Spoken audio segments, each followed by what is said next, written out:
어떤 분들을 보면요, 별로 문제가 될 것 같지도 않은 이야기를 하는데도 불구하고 상대방이 반발하고 상처를 받는가 하면, 반대로 어떤 분들은 진짜 민감한 이야기를 하는데도 불구하고 상대방이 반발도 별로 안 하고 상처도 덜 받게 소통하는 분들도 계시죠. 자, 도대체 이 차이는 어디서 나는 걸까요? 자, 먼저 구체적인 사례 들어볼게요. 가정에서 부모와 자녀 사이의 사례 한번 들어볼게요. 이런 겁니다. 엄마가 또는 아빠가 자녀한테 이런 얘기 하는 거죠. 야, 눈이 있으면 식탁 밑에 저 양말을 좀 봐라. 어떻게 생겨먹은 애가 그렇게 지저분해? 양말 안 치우면 다시는 용돈 안 줄 줄 알아? 집안이 돼지우리 같아서 도저히 못 살겠다. 엄마가, 아빠가 더러운 양말 제일 싫어하는 거 아직도 몰라? 지난번에도 네가 먹고 나서 아무데나 팽개쳐둔 그 쓰레기들 때문에 손님들한테 얼마나 민망하던지 말이야. 그렇게 해서 앞으로 어떻게 살려고 그래? 당장 치우지 못해?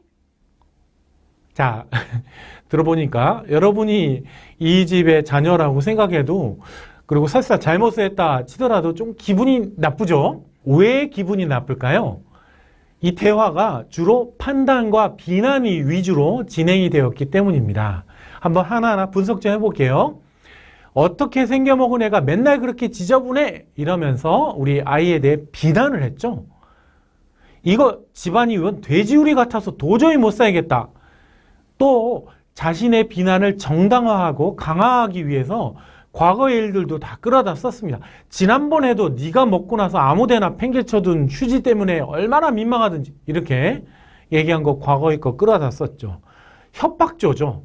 양말 안 치우면 다시는 용돈 없을 줄 알아. 자, 사람들이 되게 상대방이 뭔가를 하도록 만들고 싶을 때 어떤 방법 쓰냐면요, 내가 말하는 말의 강도를 높이거나 또는 조건을 걸거나 보상 또는 처벌을 걸거나 이렇게 생각하는 경우가 많습니다. 자, 근데 이런 방식이 길게 가면 효과적일까요?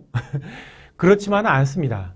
아이들을 대상으로 하는 실험에서도요, 방을 치우면 사탕 줄게 이런 식으로 뭔가 조건을 걸어서 하게 만든 게 오히려 오래 안 갑니다.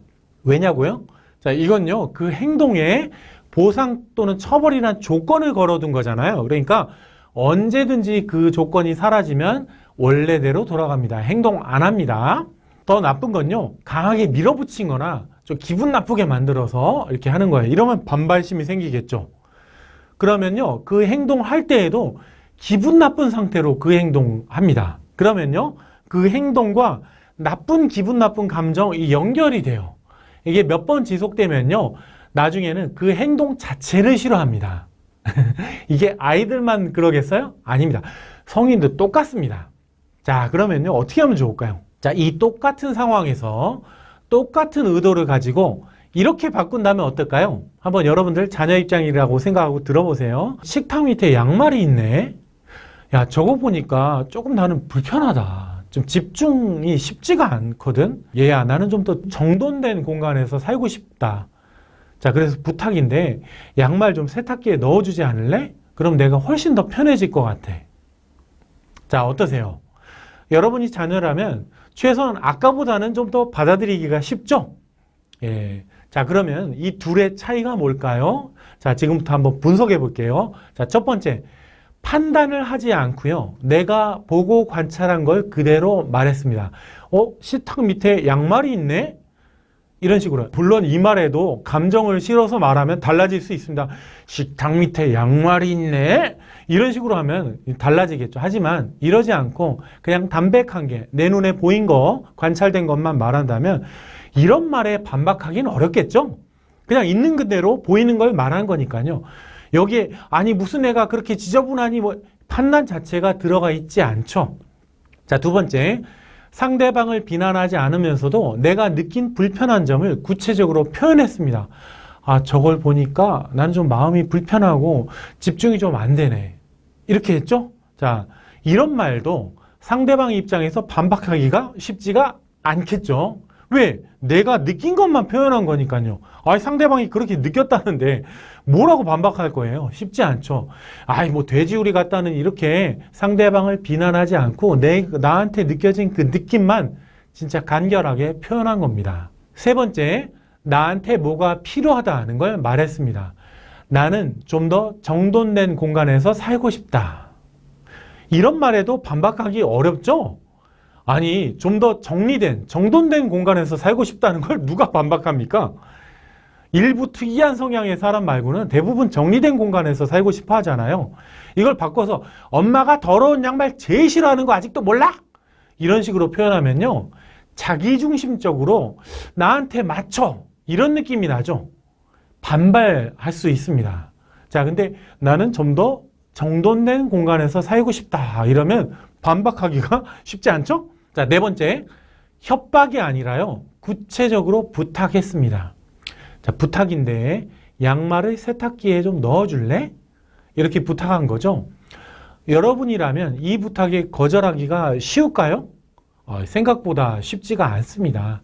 100번 양보해서 거절한다 하더라도요. 최소한 반발심까지 가지진 않을 거예요. 반면에 아까 당장 치우지 못해? 이런 식으로 강요나 협박을 할 때는요. 훨씬 더 반발이 커질 겁니다. 자, 여기까지가 어떤 한 특정 대화 패턴을 언급한 건데요. 이 대화법은요. 로젠버그 박사가 연구한 비폭력 대화법이라고 하는 겁니다. 제가 앞으로 공유할 내용은요. 주요 뼈대는 이 비폭력 대화법에서 가져오되 제 나름의 해석과 방식을 좀 더 덧붙인 겁니다. 자, 저는요. 이 훌륭한 리더 중에서 이런 대화법을 훈련을 받지 않았는데도 불구하고 이런 비슷한 패턴으로 소통하시는 분들을 정말 많이 봤어요. 자, 이분들이 왜 이렇게 소통하실까요? 인격이 훌륭했어요? 아니, 물론 그런 것도 원인이 될 수 있지만, 자, 더 중요한 건 어떻게 하면 직원들이 좀 더 덜 상처받고 덜 반발하면서 소통이 가능할까?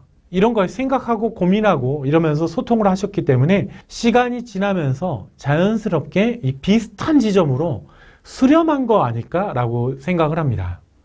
되게 뛰어나신 분들은 좀 비슷한 것 같아요. 자, 여러분, 지금 제가 말씀드린 이 소통법, 대화법 어렵나요? 사실 잘 뜯어보면 별로 어렵지는 않습니다. 그런데 연습은 필요합니다. 자, 크게 4가지 부분에서 연습을 하셔야 됩니다.